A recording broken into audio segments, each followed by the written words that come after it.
Hi everyone, it's Tammy at Creative Girl Vintage. I don't want anyone getting pinched for not wearing green on St. Patrick's Day, so we're going to be making a brooch for your sweater. We're going to be using cardstock, ribbons, and this sweet little image that's a freebie from me to you. So not only is this project cute, but it is quick and easy too. So let's begin. I'm starting out this project with a piece of green cardstock. You can probably use whatever you got, and my 2-inch circle punch. And let's go ahead and cut us out a circle here. This is what we are going to be working off of. Then I raided my ribbon drawer.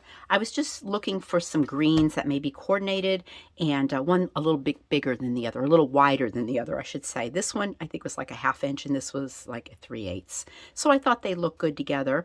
I'm thinking, whatever you have probably will work. Just maybe the 2 different sizes.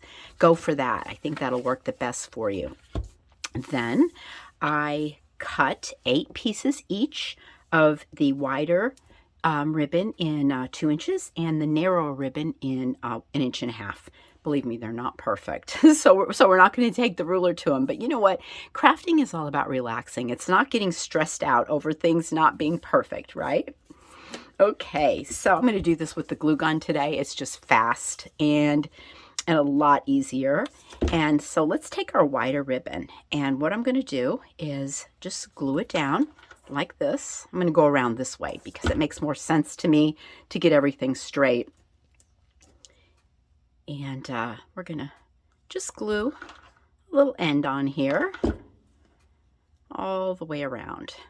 This is actually the second video that I have made with a little St. Patrick's Day brooch. The first one I made was when I was just starting my channel, and I didn't have all you guys, and it didn't get like a gazillion views and comments, so it just kind of got absorbed into the YouTube universe, and I don't even know how many people even saw it. This is actually what I made here using the vintage tinsel on it, and I thought it was so cute. And but today I thought I would just kind of change it up a little bit. And I think you're going to like this one. This one's really cute.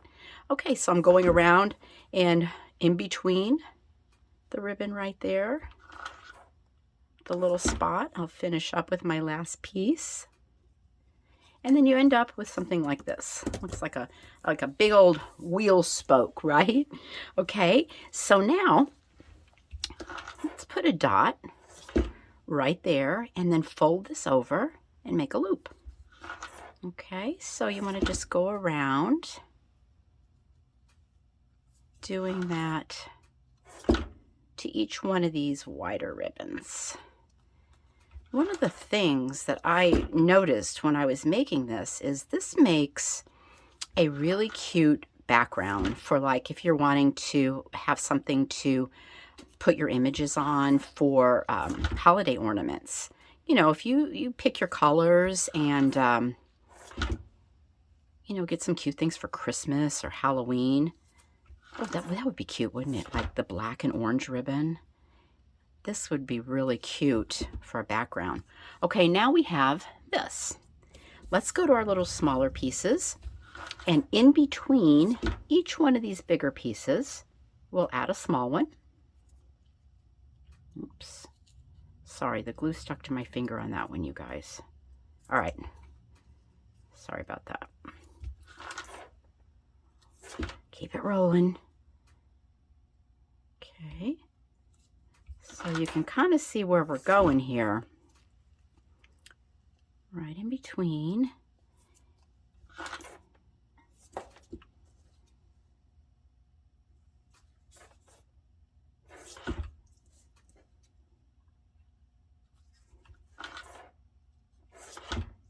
Okay, we're getting there. Couple more of these guys.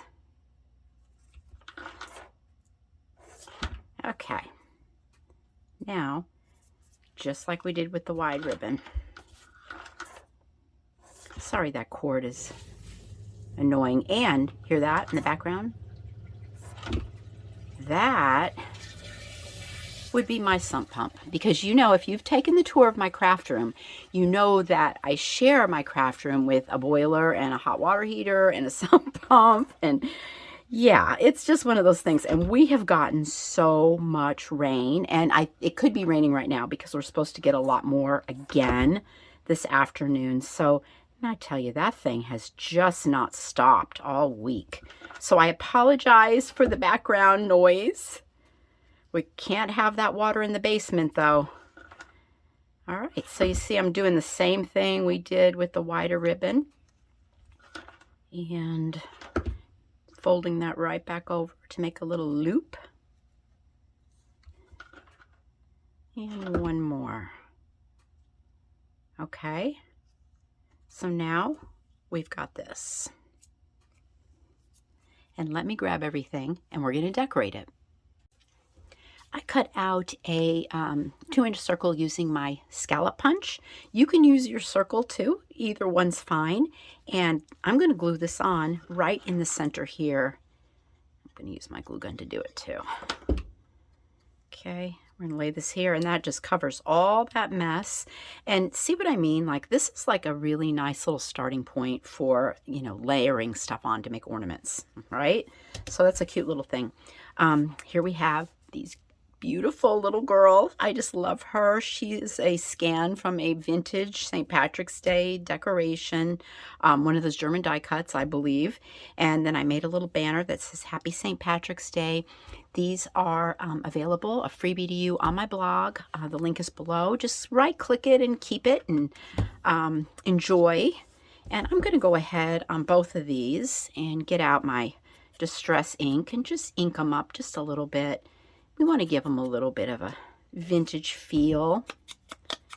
I always like it because if you've got any like white paper kind of sticking out, it covers that up too. And I think it changes the color of your image and makes it a little softer and nicer. Okay. Let me see. I think here, oh, we almost lost it. All right. Usually when things fly off my craft table, they like go into the abyss. I have things I've never found again. I don't know what's going on.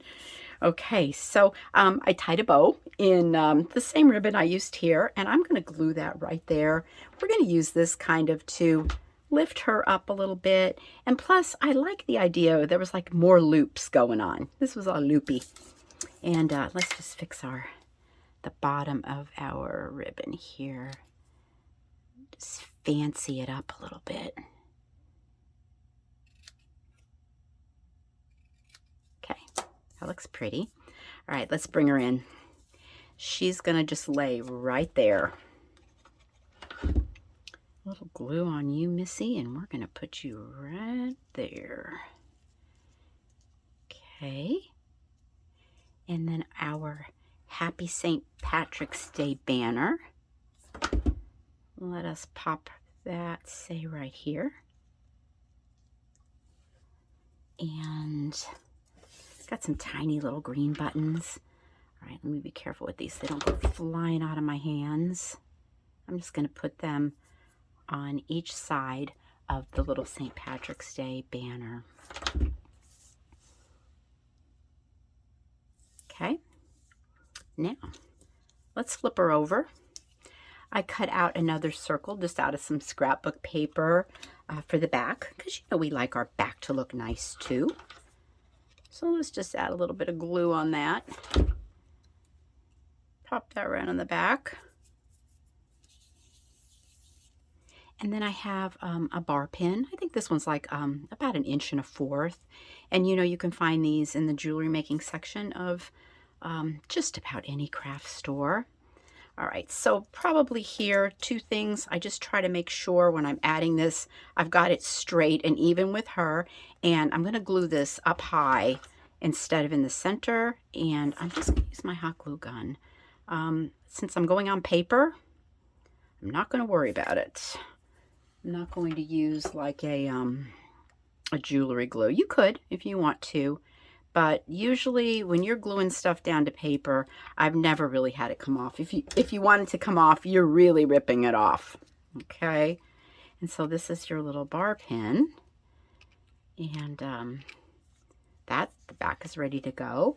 And of course, I think we could finish this off with just a bit of sparkle using a little Mod Podge and just a little plain crystal glitter.